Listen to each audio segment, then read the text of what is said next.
Apabila Tuhan sudah berfirman, maka semuanya jadi. Selama ku menyembahmu, ku percaya bahwa mujizat masih terjadi. Selama kau besertaku, ku melihat ada mujizat setiap hari. Salam Bapak, Ibu, Saudara yang terkasih dalam Tuhan Yesus Kristus. Selamat pagi. Salam sehat, salam sehati di dalam kasih Tuhan kita Yesus Kristus. Dalam acara Ragi Renungan Pagi Kamis tanggal 29 April 2021 bersama dengan saya Pendeta Indriana. Renungan kita pada pagi hari ini dari Kisah Para Rasul 8 ayat 9 hingga ayat yang ke-25. Perikop Filipus di Samaria. Tema bertobat dari kejahatan. Mari kita bersatu dalam doa. Bapa dalam Yesus Kristus, pada pagi hari ini kami kembali datang di hadapan dalam segala kerendahan hati kami, dalam segala kepapaan kehinaan kami. Kami adalah manusia yang jahat, manusia yang berdosa ya Tuhan, yang tidak luput daripada kesalahan. Karena itu, biarlah pada pagi hari ini, ketika telinga kami mendengarkan firman-Mu ini, kami boleh diperbaharui, kami boleh menyesali, boleh mengakui, dan kami boleh bertobat dari segala kehilapan kami.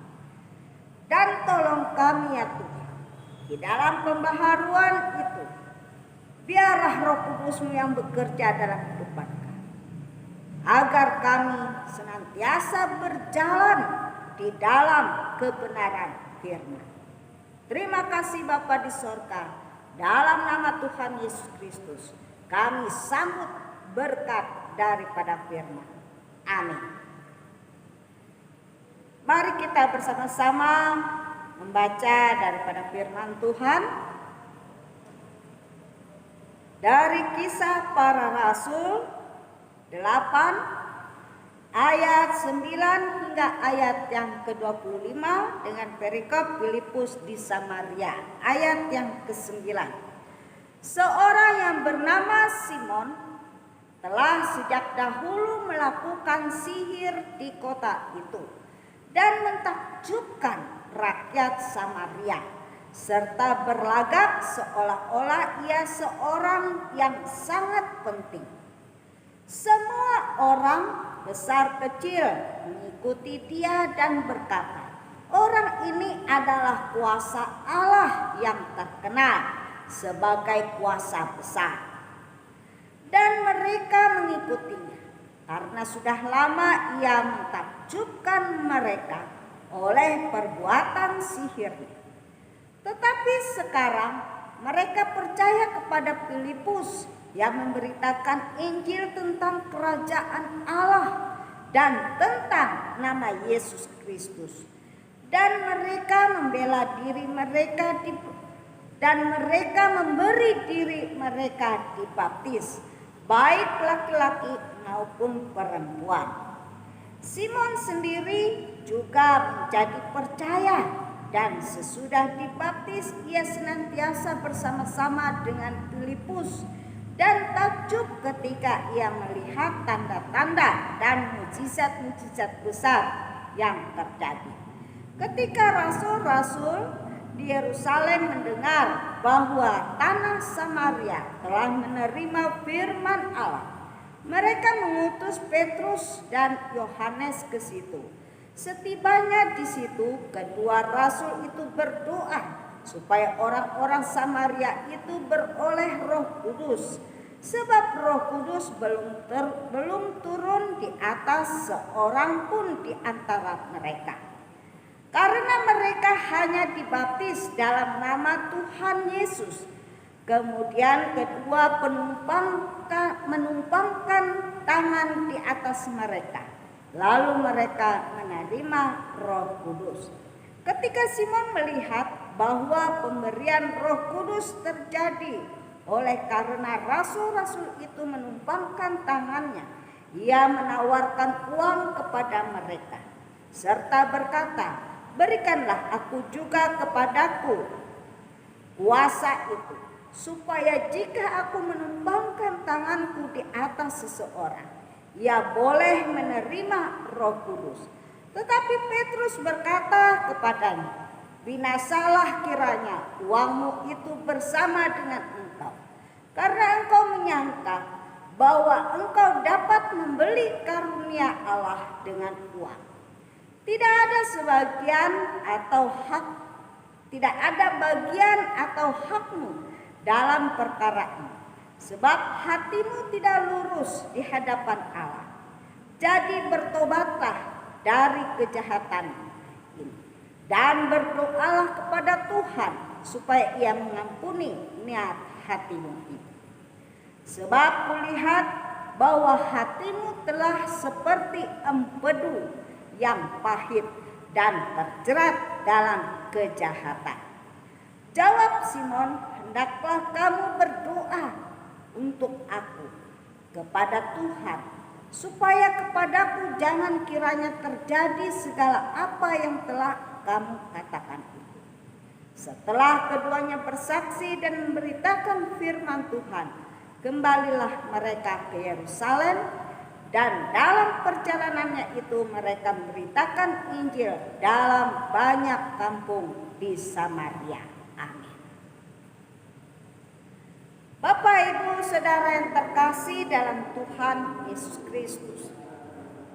Di sini Lukas menceritakan bagaimana pengalaman Filipus pada waktu ia diutus di Samaria.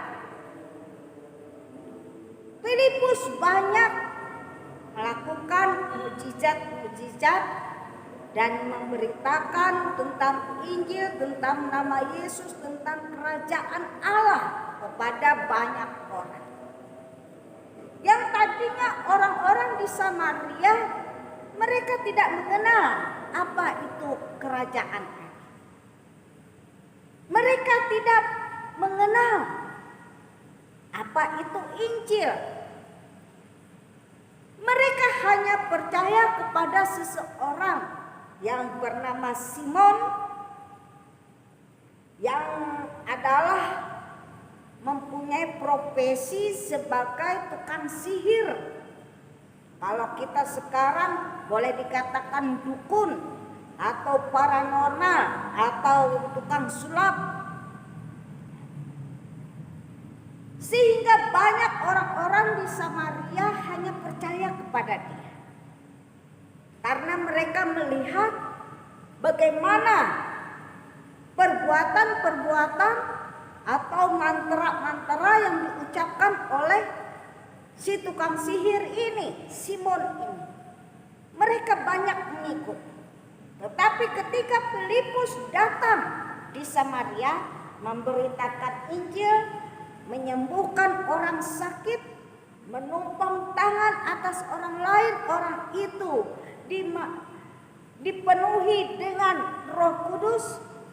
Di situ Simon melihat dan orang-orang banyak melihat dan menyaksikan, sehingga dikatakan mereka tertarik dengan apa yang disampaikan oleh Filipus, dan mereka percaya dengan apa yang diberitakan oleh Filipus, dan mereka takjub dengan tanda-tanda mujizat yang dilakukan oleh Filipus. Sehingga pilihan mereka, keputusan mereka mau dibaptis dan percaya kepada Yesus. Bapak Ibu Saudara yang terkasih dalam Tuhan Yesus Kristus, Simon sekalipun ketika dia melihat hal itu, dia juga minta dibaptis. Tetapi dikatakan dalam firman Tuhan ini, hati daripada Simon itu tidak lurus. Berarti pikiran dan keyakinan iman daripada Simon ini tidak sungguh-sungguh, hanya pura-pura, hanya menginginkan sesuatu dari Filipus, karena Filipus dapat melakukan mukjizat dan dipenuhi banyak orang menjadi percaya karena warta yang ia sampaikan, karena mukjizat yang dilakukan oleh Filipus. Bapak Ibu Saudara yang terkasih, tetapi Filipus tidak demikian, dia tidak membanggakan dirinya. Filipus tidak membesar-besarkan, oh ini semua karena aku. Tetapi Filipus dia memegahkan Allah. Dia menyiarkan karena nama Yesuslah dia dapat melakukan semuanya itu. Karena kuasa Allah lah dia dapat melakukan mukjizat dan berkata-kata yang benar di hadapan Allah.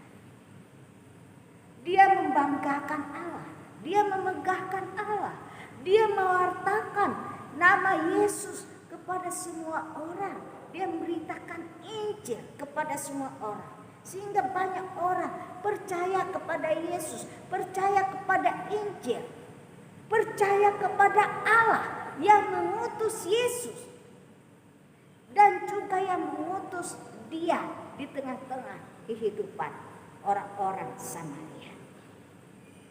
Tetapi Simon berbeda. Dia hatinya jahat. Karena itu ketika Petrus dan Yohanes diutus oleh para murid untuk datang ke Samaria menyaksikan apa yang terjadi di sana, Yohanes dan Petrus sangat kagum atas penginjilan, atas apa yang dilakukan oleh Filipus di sana. Banyak orang-orang Samaria menjadi percaya dan bertobat. Demikian pula ketika Simon ini minta supaya Petrus tumpang tangan atasnya, supaya ia dipenuhi dengan Roh Kudus dan dapat melakukan mukjizat seperti yang dilakukan oleh Filipus. Petrus tahu bahwa hati dari Simon adalah hati yang jahat, tidak lurus, tidak sungguh-sungguh. Karena itu Petrus mengatakan, bertobatlah dari kejahatan. Bapak Ibu Saudara yang terkasih dalam Tuhan Yesus Kristus, demikian pula kehidupan kita. Apa yang dapat kita banggakan dari diri kita sendiri? Apakah karena kepintaran kita? Apakah karena pendidikan kita yang tinggi? Apa yang dapat kita lakukan untuk Tuhan? Itu semua karena Roh Kudus yang bekerja dalam kehidupan kita.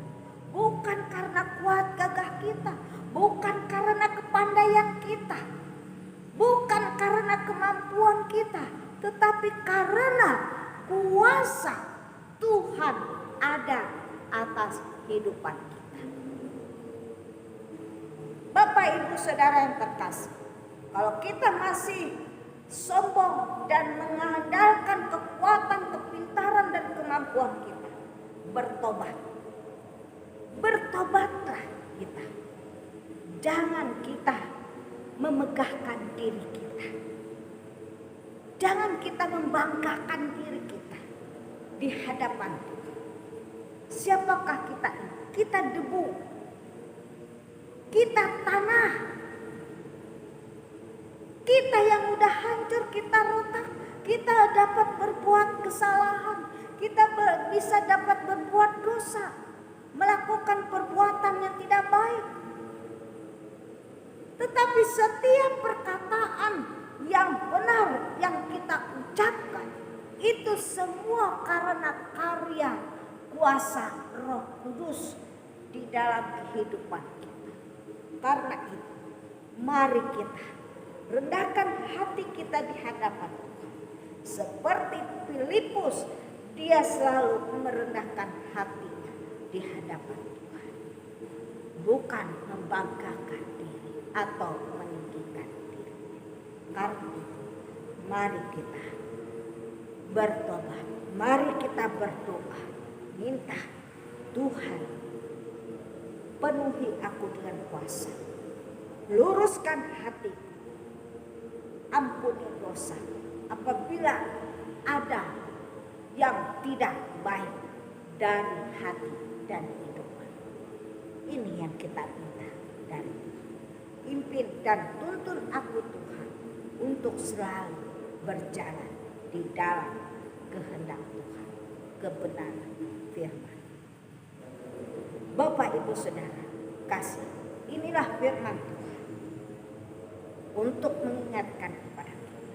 Jangan kita percaya kepada dukun, jangan kita percaya kepada paranormal, jangan kita percaya kepada penyihir, atau kita percaya kepada orang-orang pintar atau orang-orang yang punya ilmu, kekuatan, tetapi kekuatannya bukan daripada Tuhan.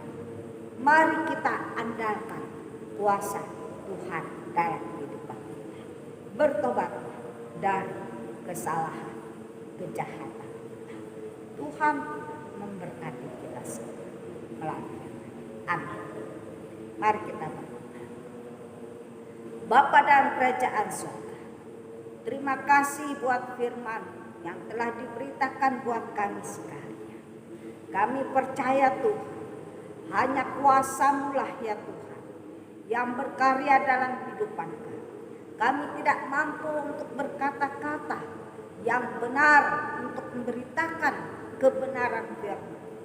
Hati kami kadang-kadang bengkok Tuhan, tapi kami percaya Roh Kudus-Mu meluruskannya dan Engkau pula mengampuni segala dosa dan salah kami.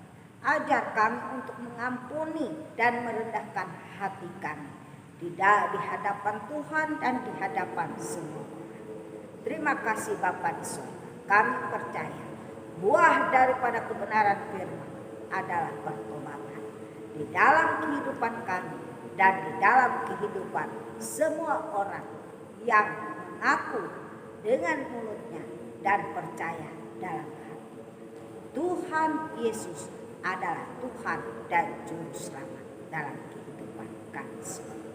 Terima kasih Bapa di surga. Terpujilah dalam nama Tuhan Yesus Kristus kami berdoa dan bersyukur. Amin. Bapak Ibu Saudara yang terkasih dalam Tuhan Yesus Kristus, inilah firman Tuhan yang dapat saya sampaikan pada pagi hari ini. Kita yakin dan percaya kita semua tidak lepas dan tidak dapat jauh daripada kuasa dan penyertaan Tuhan. Marilah kita andalkan Tuhan, marilah kita setia melayani Tuhan, dan tetaplah kita bertekun di dalam doa, di dalam segala. Tuhan menyertai kita semua melalui firman. Amin.